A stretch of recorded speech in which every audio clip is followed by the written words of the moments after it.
Option buying सुनने में easy लगता है। कॉल बाय करो, मार्केट ऊपर गया, हो गया प्रॉफिट। पुट बाय करो, मार्केट नीचे गया, हो गया प्रॉफिट। और सीख गया मैं ऑप्शन बाइंग। मगर ये इतना आसान नहीं है, असली खेल कुछ और ही है। वीडियो में लास्ट तक बने रहिएगा, क्योंकि इस वीडियो में मैं कुछ ऐसी बातें बताने वाला हूँ जो जल्दी आपको कोई बताएगा नहीं।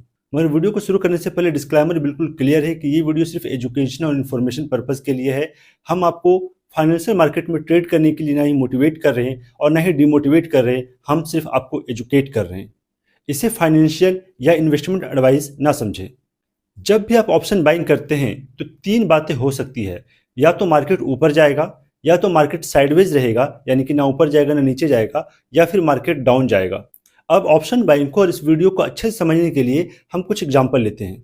तो चलिए मान लेते हैं कि आपने बैंक निफ्टी का कोई कॉल ऑप्शन बाई किया, ठीक है। और हम एग्जांपल लेते हैं कि जो बैंक निफ्टी है, बैंक निफ्टी में अगर 50 पॉइंट का मूव होता है और आपने जो स्ट्राइक प्राइस लिया है तो उसमें 30 पॉइंट का मूव होता है। मतलब अगर बैंक निफ्टी में 50 पॉइंट का मूव होगा तो आपके लिए हुए स्ट्राइक प्राइस में 30 पॉइंट का मूव होगा। हम एक एग्जांपल ले रहे हैं, ठीक है। और मान लेते हैं कि आप उस ट्रेड में 1 घंटे तक टिके रहते हो, मतलब कि आप 1 घंटे तक उस ट्रेड में बने रहते हो। और 1 घंटे के अंदर जो टाइम डिके होता है उसे हम मान लेते हैं कि 10 पॉइंट का टाइम डिके होता है। मैं फिर एक बार बता देता हूँ, ये सिर्फ एग्जांपल है इस वीडियो को समझने के लिए। तो चलिए, फिर मैंने बता दिया आपको कि बैंक निफ्टी में अगर 50 पॉइंट का मूवमेंट होता है तो आपके लिए हुए स्ट्राइक प्राइस में 30 पॉइंट का मूवमेंट होगा। मतलब अगर बैंक निफ्टी 50 पॉइंट ऊपर जाता है तो आपके स्ट्राइक प्राइस में जो भी प्रीमियम है वो 30 पॉइंट ऊपर चला जाएगा। अगर बैंक निफ्टी में 50 पॉइंट डाउन होता है तो आपका स्ट्राइक प्राइस भी 30 पॉइंट डाउन हो जाएगा, ठीक है यहाँ तक। और 1 घंटे का टाइम डिके मैंने माना है 10 पॉइंट। अब केस नंबर 1, मान लो कि आपने कॉल ऑप्शन बाई किया, यानी कि आपको लगता है कि बैंक निफ्टी आज ऊपर जाएगा, ठीक है। और बैंक निफ्टी ऊपर गया भी, बैंक निफ्टी ऊपर गया भी। केस नंबर 1 है आपका कि बैंक निफ्टी ऊपर गया भी, ठीक है। कितना ऊपर गया? मान लेते हैं कि 50 पॉइंट ऊपर गया। तो आपके लेने के बाद 1 घंटे के अंदर बैंक निफ्टी में 50 पॉइंट का मूवमेंट होता है, ठीक है। बैंक निफ्टी में 50 पॉइंट का मूवमेंट होता है तो उसके हिसाब से आपके स्ट्राइक प्राइस में क्या होगा? 30 पॉइंट का मूवमेंट हो जाएगा। तो आपके स्ट्राइक प्राइस में 30 पॉइंट का मूवमेंट हो गया। मगर क्योंकि आपने 1 घंटे तक उस ट्रेड में आप बने रहे, इसीलिए टाइम डिके का 10 पॉइंट आपका माइनस हो जाएगा। टाइम डिके की वजह से प्रीमियम में 10 पॉइंट का गिरावट हो जाएगा। तो मूवमेंट की वजह से 30 पॉइंट बढ़ा था और टाइम डिके की वजह से 10 पॉइंट माइनस हो गया, तो आपको टोटल 20 पॉइंट का प्रॉफिट हुआ है। आपको टोटल 20 पॉइंट का प्रॉफिट हुआ है जब मार्केट 50 पॉइंट ऊपर गया बैंक निफ्टी, ठीक है। चलिए केस नंबर 2 देखते हैं। केस नंबर 2 में मान लेते हैं कि आपने कॉल ऑप्शन बाई किया बैंक निफ्टी का और बैंक निफ्टी ऊपर नहीं गया और ना ही नीचे गया। वो 1 घंटे तक वहीं घूमता रहा और जिस प्राइस पे आपने लिया था उसी प्राइस पे वो 1 घंटे तक बना रहा, ठीक है। यानी कि मार्केट साइडवेज हो गया। तो अब क्या होगा? क्योंकि बैंक निफ्टी में मूवमेंट नहीं हुआ है तो आपके स्ट्राइक प्राइस में भी मूवमेंट नहीं होगा। लेकिन क्योंकि आप 1 घंटे तक उस ट्रेड में बने रहे तो आपका 10 पॉइंट टाइम डिके का माइनस हो जाएगा, यानी कि आपका प्रीमियम 10 पॉइंट घट जाएगा। तो आपको यहाँ पे 10 पॉइंट का लॉस हो जाएगा। 10 पॉइंट का आपको क्या हो जाएगा? लॉस हो जाएगा, ठीक है। 10 पॉइंट का आपको लॉस हो जाएगा टाइम डिके की वजह से। तीसरा केस में आते हैं। केस नंबर 3 में मान लेते हैं कि आपने कॉल ऑप्शन बाई किया, आपको लगा बैंक निफ्टी ऊपर जाएगा, मगर आपके प्रिडिक्शन के अगेंस्ट बैंक निफ्टी 50 पॉइंट नीचे चला गया। 50 पॉइंट नीचे चला गया।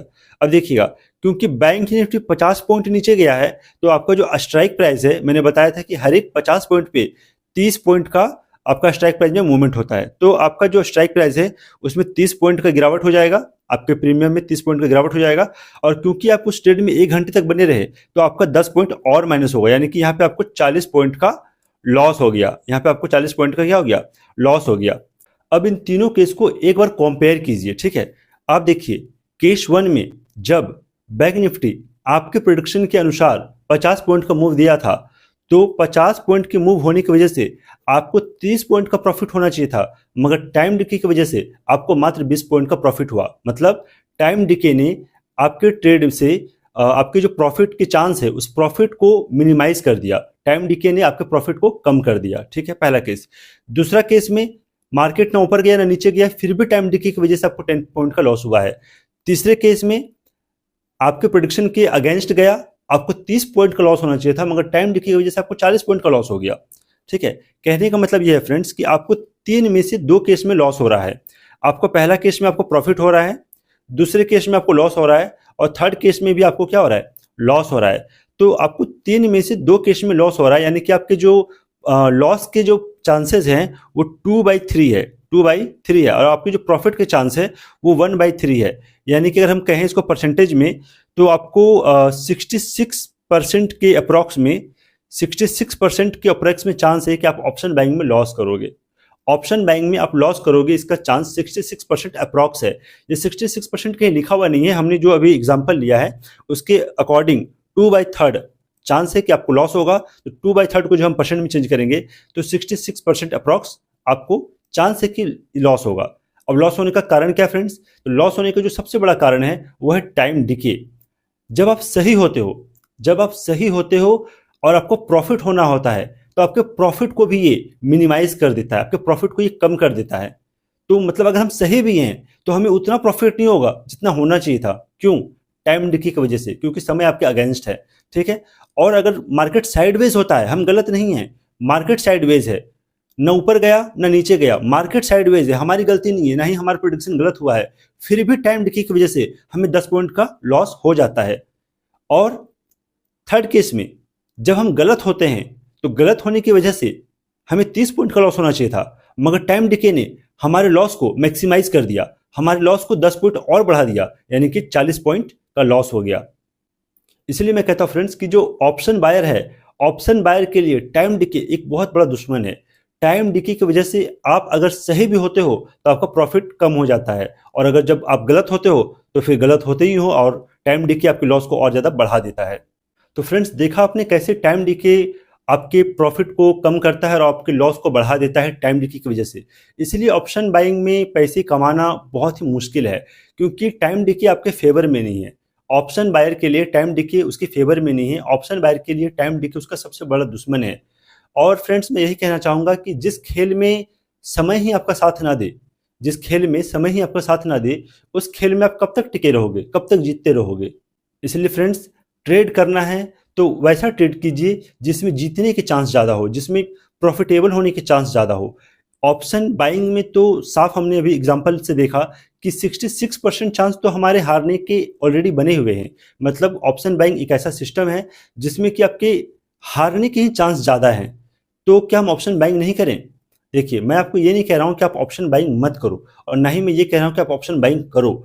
आपकी मर्जी है, आप ऑप्शन बाइंग करो या ना करो। बस मैं ये आपको ये बता रहा हूँ कि ऑप्शन बाइंग में आपके प्रॉफिटेबल होने के चांसेस काफ़ी कम है, प्रोबेबिलिटी काफ़ी कम है। तो फिर हम क्या करें? अब सवाल आता है कि हम क्या करें? अगर हम ऑप्शन बाइंग ना करें तो क्या करें? क्या ऑप्शन सेलिंग करें? तो फ्रेंड्स, कमेंट कर दीजिएगा कि क्या आपको ऑप्शन सेलिंग पे वीडियो चाहिए। मैं आपको बता दूं फ्रेंड्स कि जिस तरह से ऑप्शन बाइंग में चांसेस कम हैं प्रॉफिटेबल होने के, उसी तरह से ऑप्शन सेलिंग में चांसेस ज़्यादा हैं प्रॉफिटेबल होने के। तो अगला वीडियो मैं ऑप्शन सेलिंग पर बना दूंगा, आप कमेंट कर दीजिएगा। और इस वीडियो में आपने क्या समझा, क्या सीखा?